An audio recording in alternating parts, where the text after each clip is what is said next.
রাজ্যে সরকার বদলের পরে কার্যত দেখা যাচ্ছে রাজ্য জুড়ে বিভিন্ন জায়গাতে প্রাক্তন বা তৃণমূলের বিভিন্ন জনপ্রতিনিধিরা যেভাবে চুরি দুর্নীতি করেছে, কোথাও জমি দখল করেছে, কাটমানি নিয়েছে, সেই সব দীর্ঘদিনের চাপা ক্ষোভের জেরেই কিন্তু দেখা যাচ্ছে রাজ্যের বিভিন্ন মানুষ জায়গায় জনতা জনার্দন তারা কিন্তু ডিম থেরাপি চালু করেছে।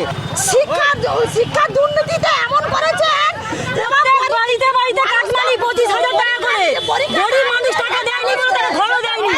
এমন চরিত্র লম্পট বা চোরের এই অবস্থায় হওয়া উচিত।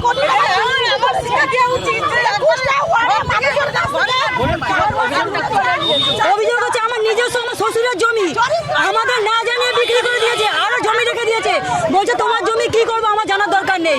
এমন একটা কাটমানি মানে লোক খেয়ে এমন অবস্থা হয়ে গেছে ওনাদের, আজকে ভগবান ওনাদের 10,000 টাকা ব্যবস্থা করেছে। যত মহিলাদের সঙ্গে ওনাদের সঙ্গে স্বামীদের সঙ্গে ঘর বাড়ি 19 খানা মেয়ে রেখেছিল তার কাছে। পিঠা বানানোর মতন সন্দেশখালি যেরকম পিঠা বানানো হতো এরকম তার বাড়িতেও 19 খানা মেয়ে রেখেছিল পিঠা তৈরি করার মতন। এর আগেও কি এই ধরনের অভিযোগ জানানো হয়েছে? প্রচুর হয়েছে।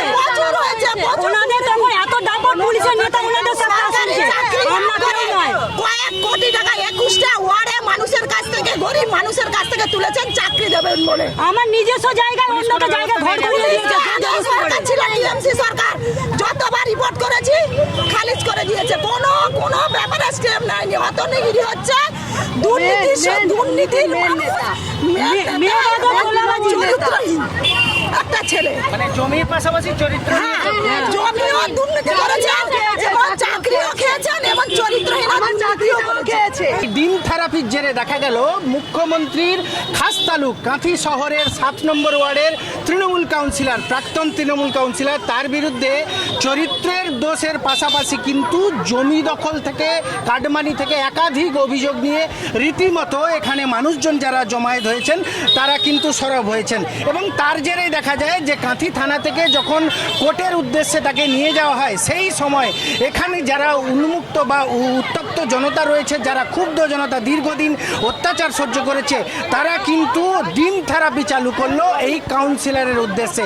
কাউন্সিলর সহ সহযোগী যে তৃণমূলের নেতৃত্ব যারা ছিল, যাকে গ্রেপ্তার করা হয়েছে, তাকে ইতিমধ্যেই কোর্টের উদ্দেশ্যে যখন নিয়ে যাওয়া হয় তখন দেখা যায় এখানে যারা মহিলারা ছিল তারা রীতিমতো গাড়ির উদ্দেশ্যে বা কাউন্সিলরকে উদ্দেশ্য করে রীতিমতো একের পর এক ডিম ছুঁড়ে মারে। আর তার জেরেই মানুষজন এখানে যারা বলছেন দীর্ঘদিন অত্যাচারিত হয়েছি, শাসক দলে ক্ষমতায় থাকার কারণেই তারা দিনের পর দিন অত্যাচারের যে ক্ষোভ জমা ক্ষোভ, সেই জমা ক্ষোভ আজকে ডিমের মাধ্যমে বহিঃপ্রকাশ হলো।